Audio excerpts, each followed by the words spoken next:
ಹಾವೇರಿ ಜಿಲ್ಲೆಯ ಹಲವೆಡೆ ಕೂಡ ಬಿರುಗಾಳಿ ಸಹಿತ ಮಳೆಯಾಗಿದ್ದು ಹಾವೇರಿಯಲ್ಲೂ ಕೂಡ ಮಳೆರಾಯ ಸಾಕಷ್ಟು ಅವಾಂತರವನ್ನೇ ತಂದೊಡ್ಡಿದ್ದಾನೆ.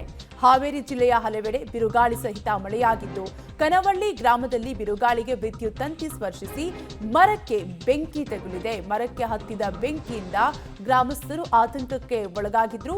ಬಿರುಗಾಳಿಯಿಂದಾಗಿ ಕೆಲವೆಡೆ ವಿದ್ಯುತ್ ಸಂಪರ್ಕ ಕೂಡ ಕಡಿತವಾಗಿತ್ತು. ಬಿರುಗಾಳಿಯಿಂದ ಕೆಲವೆಡೆ ಅಂದ್ರೆ ಬಿರುಗಾಳಿ ಸಹಿತ ಮಳೆಯಾಗ್ತಿರೋದ್ರಿಂದ ಕೆಲವೆಡೆ ವಿದ್ಯುತ್ ಸಂಪರ್ಕ ಕೂಡ ಕಡಿತಗೊಂಡಿದ್ದು ಸ್ಥಳಕ್ಕೆ ಹೆಸ್ಕಾಂ ಸಿಬ್ಬಂದಿ ಭೇಟಿ ನೀಡಿ ಪರಿಶೀಲನೆಯನ್ನು ಕೂಡ ನಡೆಸಿದ್ದಾರೆ.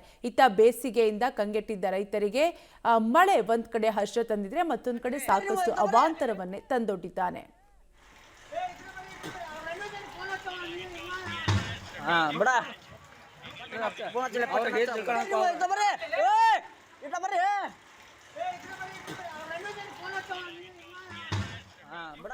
ಸೊಟಾರಿಯಾಗಿ ಬಿರುಗಾಳಿ ಸಹಿತ ಧಾರಾಕಾರ ಮಳೆಯಾಗ್ತಾ ಇದ್ದು ಹಾವೇರಿಯಲ್ಲೂ ಕೂಡ ವರುಣನ ಸಿಂಚನವಾಗಿದ್ದು ಈ ಸಂದರ್ಭದಲ್ಲಿ ಗಾಳಿ ಸಮೇತ ಮಳೆಯಾಗ್ತಿರೋದ್ರಿಂದ ವಿದ್ಯುತ್ ತಂತಿ ಸ್ಪರ್ಶಿಸಿ ಮರಕ್ಕೆ ಬೆಂಕಿ ತಗುಲಿರುವಂತಹ ಘಟನೆ ಹಾವೇರಿಯಲ್ಲಿ ನಡೆದಿದೆ.